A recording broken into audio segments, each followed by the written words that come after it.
Marasak sayang tuh ayeuna mah masak hayam goreng surundeng. Surundeng mah teh dipisah meni mantep pisan jeung sambal kemiri jeung kulup kiciwis. Tah ieu hayamna uma pake 800 gram atau sakilo ge teu nanaon mangga wae. Tah ieu bumbu-bumbuna simpel aya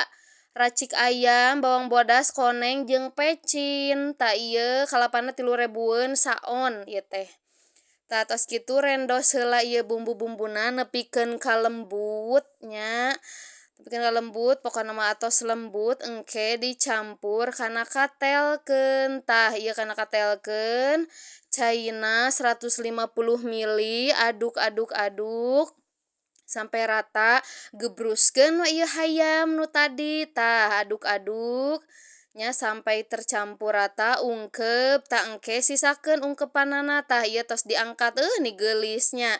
tah tos kitu tah sisakeunna sakieu kanggo engke kalapa tah engke bade dibumbuan deui diroykoan deui dipecinan deui di gulaan mangga eta mah nya aduk-aduk tah ieu teh nepikeun ka tercampur rata bumbuna nepikeun ka koneng si kalapana teh meh engke sae rada coklat-coklat kitu tah ayeuna pindahkeun kana panci anti lengket atau teflon anti lengket ameh teu tutung geulah galeh we nya ieu tong ditaringgalkeun terus we kieu ni seungit ieu teh tuh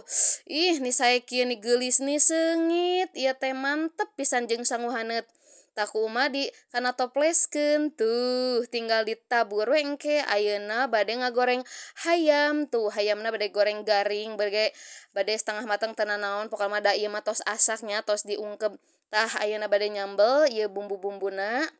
bahan-bahanna kirang ieu abi teh hilap bawang beureumna tah ieu ayeuna ngagoreng heula naon ieu teh muncang atau kemiri sampikeun ka nya asak tah ieu gebruskeun nu ieu sareng bawang beureum hilapnya bawang beureumna 2 weh ieu tah tos ditulis dina ieuna tuh tos kitu tuh ieu ditembongkeun bawang beureumna hilap tah ayeuna direndos tah pokona koreksi rasa gulaan deui pecinan deui terserah tah ieu kucurkeun we jeruk limauna meh seger nya meh aya haseum-haseuman tuh ayeuna rek ngulup ieu lalab kiciwis tuh ni enak teh tuh ieu meh hejo garman heula tuh dijebruskeun we eta tos nuju ngagolak teh tuh tos jadi hayu urang aremam hatur nuhun tos nonton happy cooking bye bye.